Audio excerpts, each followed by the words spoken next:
Hello les marathoniens de la guitare, j'espère que vous allez bien dans ce podcast. Je fais suite à la vidéo que j'ai postée il y a une semaine dans laquelle j'analysais un solo de Dexter Gordon. Donc je voulais prolonger la discussion sur ce solo parce qu'effectivement, à part dans la newsletter où j'ai brièvement mentionné que j'avais passé plusieurs mois sur ce solo, eh bien j'ai pas vraiment développé ce point dans la vidéo en elle-même. Petite parenthèse, sur la newsletter qui s'appelle le marathon, eh bien je vous invite à vous y inscrire. Le lien sera quelque part sous le podcast parce que je partage vraiment pas mal d'infos en plus des vidéos, même en plus du podcast. Et c'est vraiment un super moyen de prolonger la discussion, de partager aussi des choses que j'ai pas forcément, où j'ai pas vraiment d'autres plateformes pour le faire. Par exemple, la dernière fois, je vous parlais d'un documentaire sur Wayne Shorter. Donc, voilà, je vous invite, petite pub, petite pub personnelle. Je vous invite à vous inscrire à cette newsletter parce que j'y mets vraiment beaucoup de cœur, beaucoup de temps. J'essaie vraiment de sélectionner des choses qui sont intéressantes.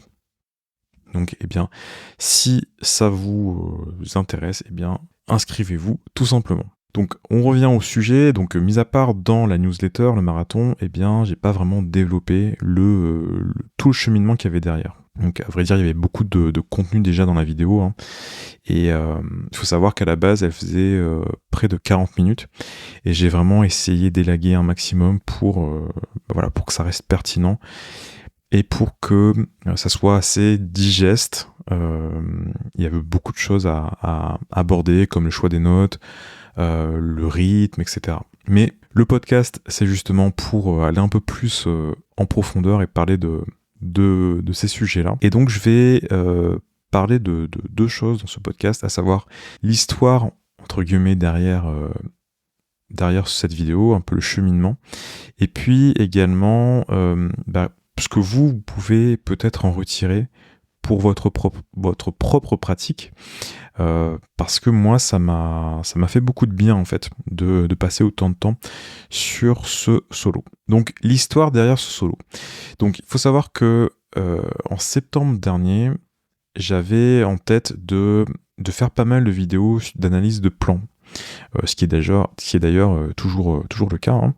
Et donc je m'étais dit tiens, je vais noter dans un document un peu tous les solos qui m'ont marqué, de sorte que voilà, j'ai un petit peu une base sur laquelle je travaille. Et dans cette liste, il y avait bien sûr ce solo de Dexter Gordon que je voulais travailler déjà depuis des années. Donc au début, je m'étais dit tiens, je vais relever une phrase ou deux. Puis forcément, on commence, on a plus envie de s'arrêter. Et donc au bout de une semaine ou deux, j'avais relevé tout ce qui m'intéressait, à savoir le début du solo. Même si tout le solo est vraiment génial. Mais voilà, je m'étais dit, le début du solo, il y a déjà beaucoup de choses à en retirer. Et donc ça fera un bon sujet de vidéo. Et donc je passe à la deuxième phase, à savoir la phase où on essaye de jouer le solo à tempo.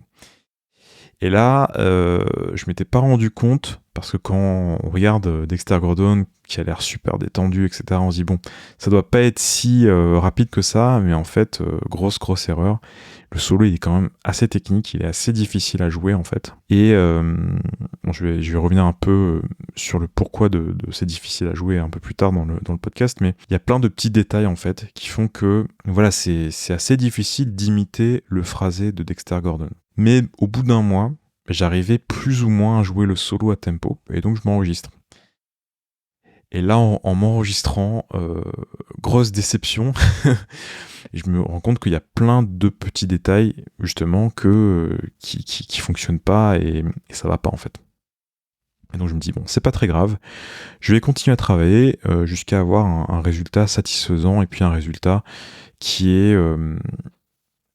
voilà, l'objectif de la vidéo, c'est pas une prestation artistique, surtout une transcription d'un solo, c'est un vertu pédagogique. Donc voilà, c'est pas. L'objectif, c'est que ça soit convenable et que j'arrive à transmettre l'information qui est nécessaire. Et donc, ce passage de jouer le solo de façon convenable, ça m'a pris quand même énormément de temps. Déjà, il faut savoir que pour imiter un peu le saxophone à la guitare, eh bien, c'est compliqué de jouer uniquement en attaquant toutes les notes. Par exemple, jouer juste en aller-retour, c'est vraiment compliqué. Et puis, c'est également très compliqué de jouer entièrement legato, c'est-à-dire en attaquant avec des hammer-on et des pull-off. Donc, il faut avoir un mélange des deux. Des notes attaquées et des notes liées. Et ça, à la guitare, eh bien, c'est très complexe, puisque finalement, chaque phrase, c'est un petit peu un cas unique où on essaie de trouver la meilleure des solutions techniques pour jouer la phrase. Donc ça m'a pris énormément de temps en fait à trouver les meilleures solutions pour mes propres doigtés. Et par exemple, ça m'est arrivé plusieurs fois de modifier des doigtés. Par exemple, il y a dans la deuxième grille un passage, une sorte d'arpège mineur descendant, un peu chromatique. Eh bien, ce doigté-là, je l'ai modifié au moins 3 fois pour avoir quelque chose qui sonne le plus proche de ce que fait Dexter Gordon. Et quand on a des changements de position comme ça, voilà, c'est... Vu tout le travail qui a été fait avant, eh ben, des fois, ça veut dire que, en quelque sorte, on repart de zéro sur ces parties-là. Et donc voilà, ça allonge encore le processus, tout simplement. Au final, j'ai travaillé, je dirais, entre 25 et 45 minutes tous les jours. Bon, des fois, 1 heure, 1 heure et demie. Mais voilà, en grosso modo, voilà, 25 à 45 minutes tous les jours sur ce solo. Et puis, début décembre, j'avais un résultat convenable. Et donc, c'est à ce moment-là où j'ai enregistré la vidéo. Alors, petite parenthèse, je suis toujours pas du tout satisfait du rendu du solo. Il y a plein de parties qui me paraissent pas terribles. Et c'est pas très grave, hein, j'ai quand même posté la vidéo. L'objectif, c'était pas d'être parfait sur ce solo-là, et puis sur rien du tout d'ailleurs. Mais c'était plus... moi, ce qui m'importe, c'est vraiment plus la progression. Et ce que je peux vous dire, c'est que entre le début où j'ai joué le solo et le moment où j'ai enregistré, il y a eu énormément de progrès. Et du coup, j'en suis quand même content, même si le résultat en soi n'a rien d'exceptionnel. Et ça me permet de passer maintenant à la deuxième partie. Donc pourquoi est-ce que je vous raconte tout ça et en quoi ça peut vous servir? Déjà, première leçon, c'est l'importance des détails. Que même si, voilà, je vous disais, l'enregistrement il est loin d'être parfait, eh bien j'ai progressé en fait sur des détails de phrasé, et notamment sur le mélange de notes attaquées et de notes legato, de notes liées. Ce qui est, comme je vous disais, c'est peut-être ce qu'il y a de plus difficile à la guitare en termes de phrasé.